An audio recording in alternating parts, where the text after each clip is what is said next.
Alright, what's up mga kabagis? This is Jubilito TV Official at eto na naman po muli ang isang edisyon ng ating reaction video mga kalingap at kabagis, no? Pero bago pa lahat, mega love shoutout po muna kay Val Santos Matubang, kay Ate Edna Vlogs, Kalingap Rab, Ruelop Malalag, Kalingap Netizens, Kalingap Subscribers, Kalingap Partners. Mega love shoutout po sa inyong lahat. So ito na mga kalingap at kabagis, for today's reaction video, gawa lang po natin ng reaction at muli po pagbibigay ng opinion dito po sa naging cryptic, no? Let's consider it cryptic message ni Ma'am Mighty Emmy sa kanyang community. Dahil kung babasahin po natin mga kalingap at kabagis ang mensahe niya sa kanyang community, ay para po bang nagpapaalam na siya bilang miyembro po, no, ng MERD, na kung saan ay siya po ang presidente at talagang pioneer po sa grupong ito. Para po magkaroon po tayo ng idea mga kalingap at kabagis, babasahin po muna natin yung mga ilan sa mga nakapaloob sa mensahe pong ito mga kalingap at kabagis. Stay with me. So ito po yon. Magandang araw sa inyong lahat. Ako po ay nagmalasakit. Ako ay tumulong. Ako ay nag-sponsor. Ako ay gumawa ng paraan para malutas ang mga issue na nilapit sa akin araw-araw. Sa mga bashers, hindi ako affected sa inyong pambabalahura sa akin dahil maraming blessings dumarating sa akin araw-araw. Healthy at happy ako sa aking family. Yung isa, hindi na natin isasama to. Sa Kalingap community, please magkaisa at magmahalan na po kayo. Tapusin na ang gulo at issue dahil hindi na healthy yan. Sa mga nagtanggol at nagtatanggol sa akin, maraming salamat po sa inyong lahat. Alam nyo na kung sino kayo. Sa mga viewers na nagsuporta sa akin, marami pong salamat. I am truly grateful. Sa mga hindi nagtiwala sa akin, sa mga nagsabi na walang silbi ang MERD, sa mga nagsabi na si Kalingap Rab ay ina-acknowledge lang daw ang Coos, Karepa at Keror, well, thank you din. Goodbye and good luck sa lahat. Please love each other.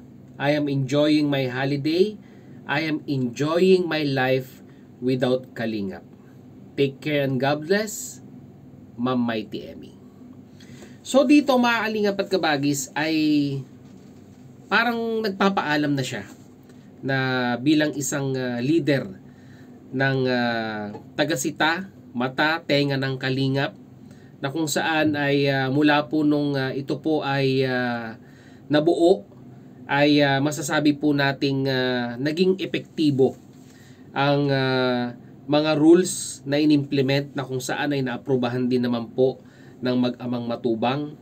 May mga nasampulan, may mga nag-penalty at patuloy pa rin pong nagbibigay ng warning para po sa ika-aayos ng samahang Team Kalingap.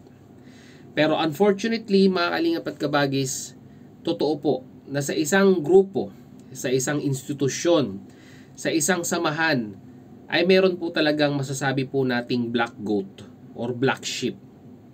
Meron at meron pong tataliwas, meron at meron pong lilihis ng landas para po kumontra sa mga ipinapatupad na mga rules and guidelines. Kahit sa mga malalaking kumpanya ay meron po yan.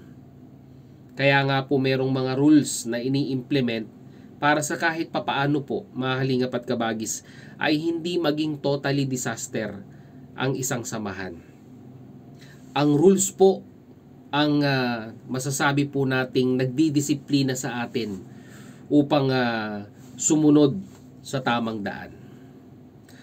Well mga kalingap at kabagis, kung ito man ay pamamaalam na ni Mighty Emmy sa Team Kalingap bilang leader po ng MERD, ay masasabi ko po bilang naging dati pong miyembro ng MERD ay magiging malaking kawalan po ito sa Team Kalingap. Unang-una po sa lahat mga kalingap at kabagis, no, hindi na po mamomonitor ng mag-amang Matubang ang lahat ng mga kalingap partners na nakasama at hindi po nag-i-stay dyan sa daet. Pangalawa, hindi na po mamomonitor ang mga miyembro po ng Kalingap Reactors Partners kung sila pa rin po ba ay tumatalima sa mga rules and guidelines po sa pag-upload at paggawa po ng reaction videos. Si Mighty Emmy lang po ang bukod tanging kapatid po ni Kuya Val Santos Matubang ang nagko-concentrate, at kung meron pong time, siya po ang nag-i-evaluate sa bawat channel po ng mga Kalingap partners natin. The good thing about Mighty Emmy, mga Kalingap at Kabagis, ay hindi po siya bias. Ina-analyze at pinag-aaralan niya po ang channel. Kumbaga sa evaluation period ay talagang tinitignan niya po kung sila po ay tumatalima or sumusunod po sa inilatag na rules and guidelines po ng Kalingap. Ngayon po, kung magkatotoo man itong paalam or cryptic message ni Ma'am Mighty Emmy dito po sa kanyang post sa kanyang community, labo-labo na po, mga Kalingap at Kabagis. Parang wild west na po ang mangyayari. Kanya-kanya na ng rules. Kanya-kanya ng latagan ng kanilang rules. Dahil iba't ibang grupo, may iba't ibang presidente, may iba't ibang leader, may kanya-kanya na po silang i-implement na rules nila sa kanilang grupo. Dahil wala na po ang MERD na magbabalansi po ng lahat. As of now, mga Kalingap at Kabagis, ini-enjoy po ni Ma'am Mighty Emmy ang kanyang bakasyon. At maganda po ito dahil syempre po, ikuan po natin, i-enjoy po natin ang ating bakasyon na wala pong iniisip na stress sa mundo po ng Kalingap.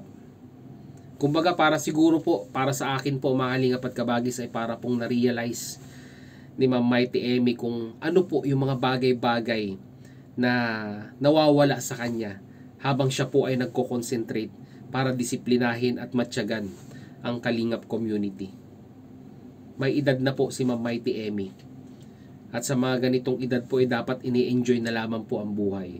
Pero mas pinili niya po na suportahan po ang kanyang kapatid na si Kuya Val Santos Matubang sa programa sa pagpapatuwid, pag-i-implement ng rules sa Team Kalingap. Kaso nga lang, mga Kalingap at Kabagis, once again, nakakalungkot po dahil may mga ibang miyembro po ng organisasyong ito na hindi po ganun ang pagkakaintindi nila sa grupo po ng MERD. Let's admit to the fact, mga Kalingap at Kabagis, no? Bawat institusyon, bawat grupo, bawat samahan, hindi po natin masasabing 100% na perpekto po ang pagpapatakbo dito. Sa gobyerno na lang, may nangyayaring mga miyembro ng ating gobyerno na hindi tuwid. 'Di ba? Hindi sumusunod sa rules. Well, ganun din po sa mga samahan. Hindi po naiiba ang grupo po or ang community po ng Kalingap. 'Di ba? Mga Kalingap at Kabagis. Nakakalungkot lang, pero we do hope sana i-considered pa rin ni Ma'am Mighty Emmy at kung tanggapin man muli or double meaning po kasi, mga Kalingap at Kabagis, ang mensaheng ito. It's either ini-enjoy niya lang ang kanyang bakasyon at pagbalik niya ay muli siya magko-concentrate, or tuluyan niya na pong iiwan ang pagiging leader po ng MERD at labo-labo na po ang mga Kalingap partners natin, lalong-lalo na po sa mga reactors at sa mga Kalingap partners nating nakapaloob sa inner circle po ng mag-amang Matubang. Kayo, mga Kalingap at Kabagis, ano po sa tingin ninyo? Tutuluyan na bang iwan ni Ma'am Mighty Emmy ang pagiging leader ng MERD? Or nag-charge lang po siya sa kanyang bakasyon at pagbalik ay baon niya po ang isang masiglang Mighty Emmy na may bit-bit na pag-asa na darating ang panahon na matutuwid at maa-align niya po ang bawat miyembro po ng Team Kalingap. I-comment nyo po sa ating comment section, mga Kalingap at Kabagis, kung ano po ang inyong pusok opinion sa usaping ito. So yan, mga Kalingap at Kabagis, muli maraming salamat dahil hanggang sa dulo po ng ating reaction video ngayong araw na ito. Ay nasamahan nyo po muli si Jubilito TV Official. At muli po, papalala po ang inyong host Sa mga hindi pa po nakasubscribe sa channel, Kuya Val Santos Matubang, at Edna Vlogs, Kalinga Prab, Ruel of Malalag. Pakisuportahan, subscribe ang kanilang mga YouTube channel. And at the same time, muli po, naglalambing din po ang inyong host. Sa mga hindi pa po nakasubscribe sa channel ni Jubilito TV Official, ay pakihit naman po ang subscribe button at ang notification bell para maging updated pa po kayo sa mga darating nating reaction videos. Ganun din po, paki-follow and like ang ating official FB page na may title pong Paksa ng Buhay, Aking Gabay, na may red banner pong Jubilito TV Official. So hanggang dito lang mga Kalingap at Kabagis. Jubilito TV Official, proud member po ng Team COOS and at the same time, proud member din po ng Karepa Year 2024. As I always say mga Kalingap and Kabagis, peace, God first. God bless po. Bye-bye!